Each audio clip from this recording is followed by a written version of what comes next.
Hi, good morning. Hi. So I'm doing a YouTube storytelling challenge, and I want to invite you as my audience. If you're okay, you don't need to show your face. I'm just telling a story to someone and recording myself. Yeah, Would sure. you? Would it be too much to ask if I No, do that's this okay. with you? Is it okay? Yeah, Thank you so much. that's okay. How are you doing today? Good, thank Yeah, you. You? I'm doing okay. I've been Okay. walking around here and trying to do this. Pretty Uh-huh. nervous doing this, but yeah. How long have you been doing it for? This is my second day reaching out to people, but I've been just trying to record video every day, of myself. Been 1.5 months now. Okay. Yeah, but second day reaching out to people and approaching Yeah. people and doing this. So No thank you worries. so much for being willing to do this. And You're welcome. let me just set up the camera and turn it on and point it to myself.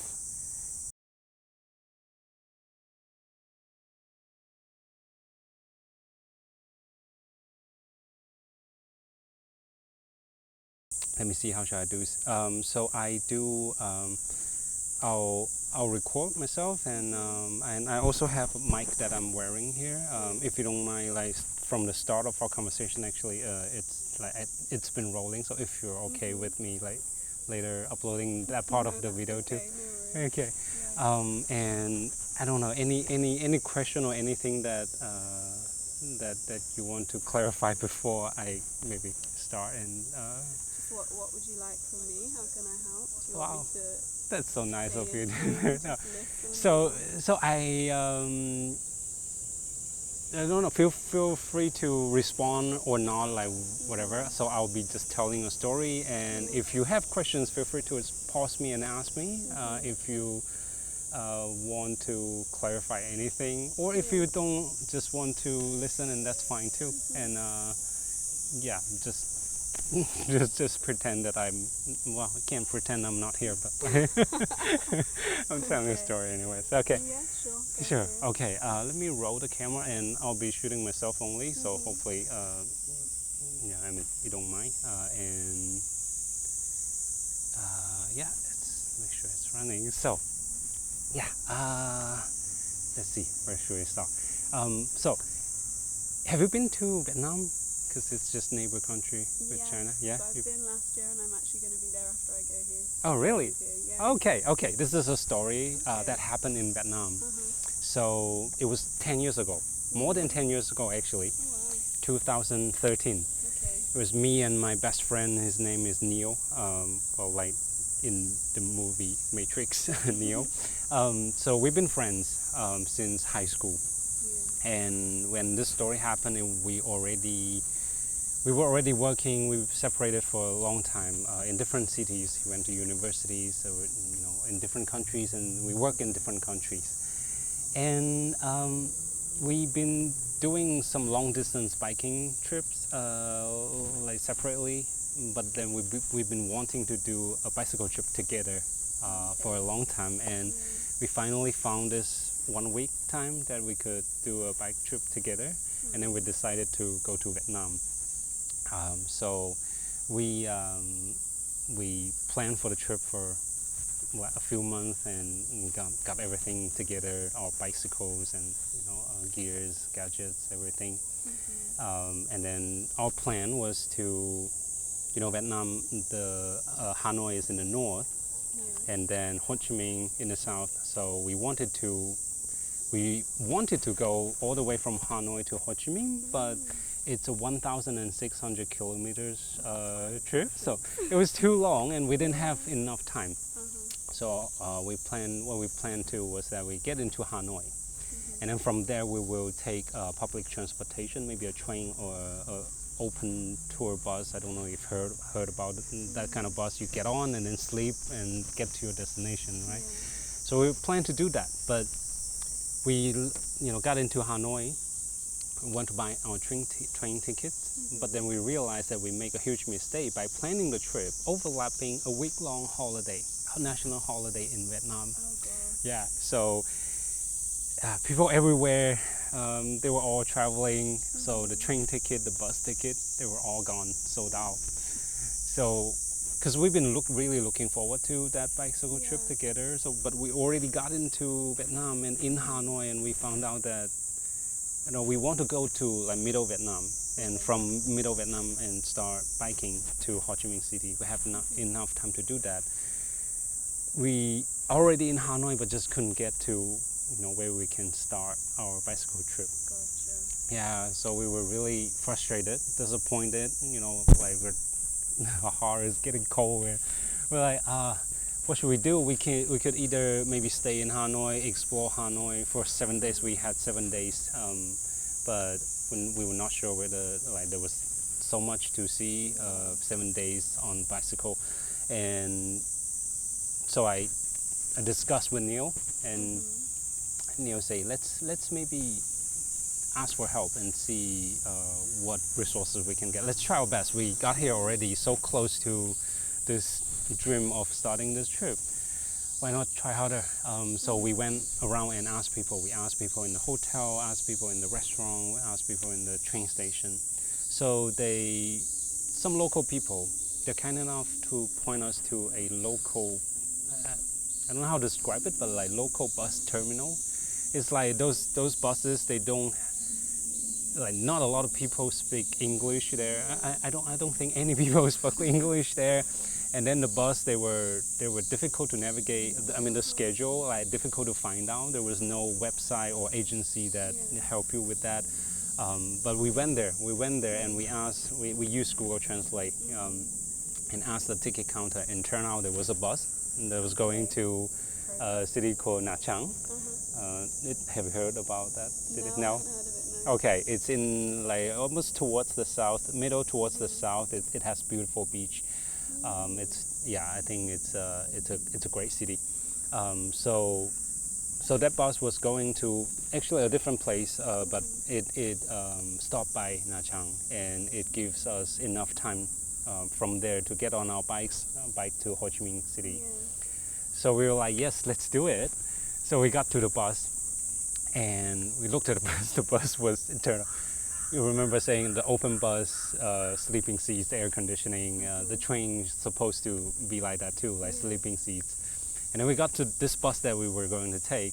The bus was it already looked 10 years old. Like this happened 10 years ago, and it was like 10 years old bus.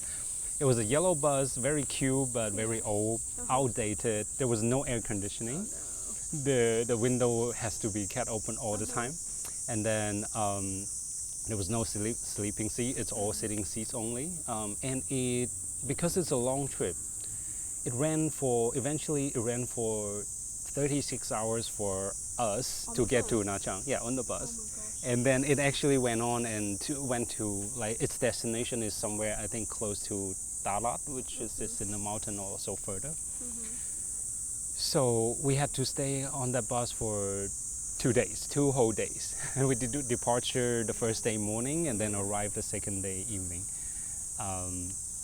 So before we got on the bus, I was like, Neil, do we really want to get on this bus? Because we're going to do a bicycle trip after this, right? Right after this. So we would not have good sleep, not good rest. And then when we get to Nha Trang, we'll probably be exhausted. But Neil was like, let's still do it. Let's see where this bus takes us, because we're so close to this, right? This is our only option. This is the best option we can find right now. So we got on the bus, and before we got on the bus, we were also thinking, how do we eat? Should we buy some food and bring onto the bus? Because for 2 days, so we worry a little bit, but we didn't have time to go to a store and buy food. So we just trusted that they must stop somewhere for food. So we got on, and luckily that was actually what happened. They stopped at restaurants for food, and the bus was run by a crew of 4 people, 2 drivers and 2 conductors. So because it's a long distance bus, people they need to take shifts, right? Some sleeps and some drive, and the conductor actually just recruit passengers along the way.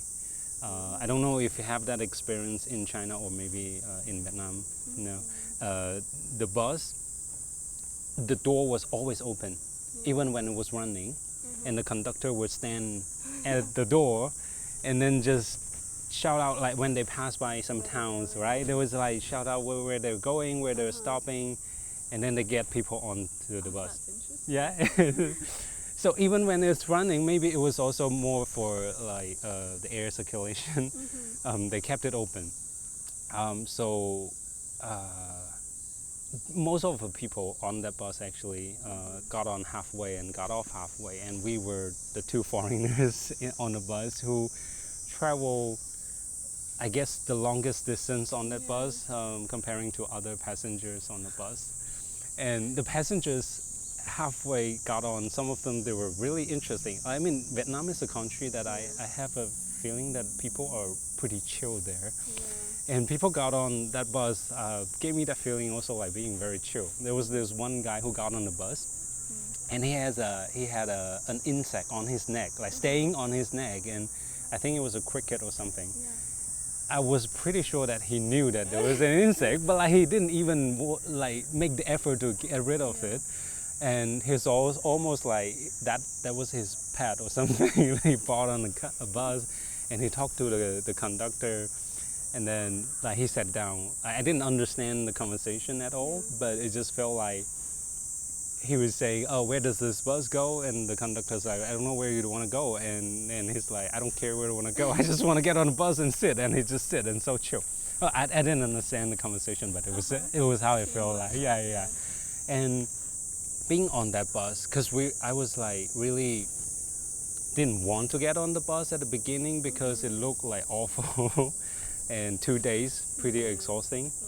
But once I got on the bus, because it was so boring on the bus, nothing to do, I get to just like slow down and just chill and look at everything, pay attention to everything that I could pay attention to. Look at the rice field outside of the window. It was beautiful on both sides of the road. And then there was an interesting, there was a car that I saw that is like in the middle of the rice field, and I didn't know how it went there, and there was no track of it running into the rice field, but it's just in the middle of the rice field. And the passenger was all looking at it, was like wondering what happened to that bus. And we also ran into a traffic accident where a car was almost ran over actually. And then also there was once that there was a truck that is coming towards like the other direction on the road. I think it was transporting some fruits, boxes of fruits, and then one box just fell off. And we saw it, the crew saw it, and the crew was like waving to the truck driver, but they didn't see it, like they didn't stop, and then the box of fruit just fell in the middle of the road. And we stopped our bus and the crew got off the bus and then just grabbed that box of fruit and grabbed it on board. They were so happy. They were like, some gift from, yeah. And then because we were the only foreigners on the bus, and they gave us one of the fruit.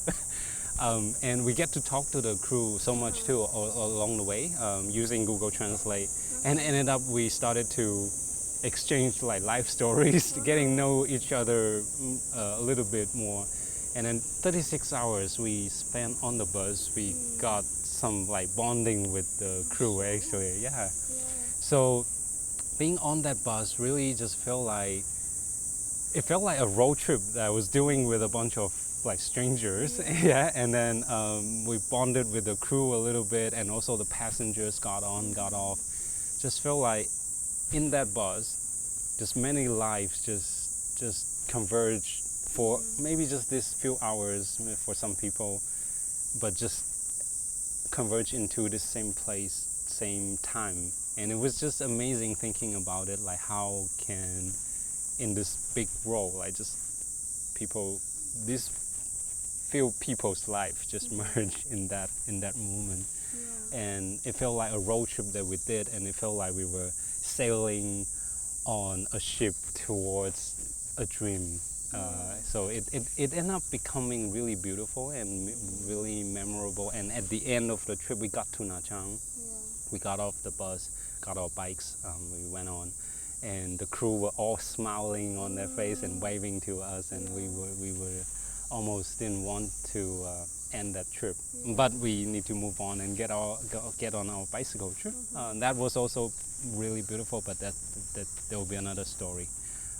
So yeah, that was maybe we shouldn't call it a story, but it was an experience that you know, I'd say now it's a story. after 10 years Yeah. I still think about it. I still you know, talk to people about it, share it with people. So yeah, I think why I wanted to tell this story is really, I think there are times in our lives, moments in our life where we are looking at our goal and there's something in between, and that this something in between looks awful, looks terrible, looks Yeah. like sometimes terrifying, and you just don't want to do it, but your goal is there. Yeah. So sometimes it's like you just have to do it, but when you get into doing it, get into the process of this thing, if you get to slow down and give space to it, pay attention to more maybe details and being in the moment,